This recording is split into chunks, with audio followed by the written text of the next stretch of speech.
ஜமனாலி ஊராட்சி ஒன்றிய தொடக்கப்பள்ளியில் கழிப்பிட கட்டிடம் திறப்பு விழா நடைபெற்றது. பாப்பரெட்டிப்பட்டி தாலுகாவுக்குட்பட்ட ஜமனாலி கிராமத்தில் அமைந்துள்ள ஊராட்சி ஒன்றிய தொடக்கப்பள்ளிக்கு தமிழ்நாடு கனிம வளத்துறை மூலம் சுற்றுச்சூழல் மேம்பாட்டு நிதியாக சுமார் 2,64,000 ரூபாய் சென்ற வருடம் வழங்கப்பட்டது.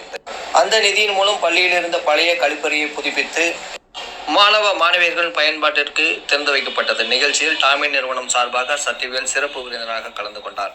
பள்ளி மேலாண்மை குழு தலைவி மணிமேகலை, உறுப்பினர் அறிவழகன், ஆசிரியர் மணிவண்ணன், முன்னாள் ஊராட்சி மன்ற தலைவர் சிவராஜ், பள்ளியில் பயிலும் மாணவ மாணவியர்கள், இருபால் ஆசிரியர்கள், கிராமத்தைச் சேர்ந்த பொதுமக்கள் என இந்த நிகழ்ச்சியில் ஏராளமானோர் கலந்து கொண்டு சிறப்பித்தனர்.